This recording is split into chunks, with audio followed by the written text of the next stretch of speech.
শ্রেষ্ঠ বলেছেন, তুমি যাকে আমার চেয়ে বেশি ভালোবাসবে আমি তাকেই তোমার থেকে দূরে নিয়ে যাব এবং তোমাকে একা করে রাখবো। তিনি আরো বলেছেন, কখনো বলবে না তুমি তাকে ছাড়া বাঁচবে না, তবে তাকে ছাড়া আমি তোমাকে বাঁচাবো এবং পিছনের অনুগত সব আবেগ পুড়িয়ে নিয়ে তোমাকে দিব্যি সামনে নিয়ে যাব। তুমি কি দেখো না, ঋতুরাও বদলে থাকে, ছায়া দেয় যে গাছটা শুকিয়ে গেছে। তোমাদের ধৈর্য হারিয়ে যায়, কিন্তু তোমার শ্রেষ্ঠা ধৈর্যশীল এবং পরম দয়ালু। সেই ঝরে যাওয়া পাতার ঢাল থেকে আবারও সবুজ পাতা গজায়। তুমি দেখো না তোমার শ্রেষ্ঠার নিদর্শন, যে মানুষটাকে তুমি নিজের অংশ ভাবতে সেই মানুষটাও একদিন অচেনা হয়ে যায়, তোমার মন ভেঙে যায়।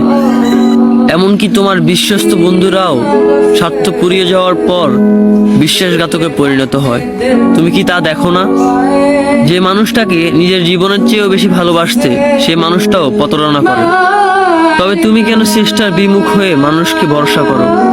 অদ্ভুত এই পৃথিবীতে যখন তুমি ভাবো এটা হবে না কখনোই, কিন্তু কিছুক্ষণ পর সেটাই হয়। সেটাই হবার নয় কি? তুমি বলো আমি পড়বো না, অথচ তুমি পড়ো।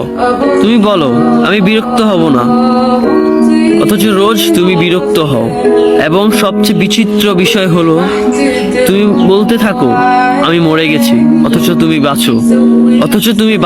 তোমার চেষ্টা তোমাকে বাঁচায়, তোমার চেষ্টা তোমাকে বাঁচিয়ে রাখে। তো শুকরিয়া আদায় করো তোমার সেই সৃষ্টিকর্তা মহান রব্বুল আলামিনের উপর।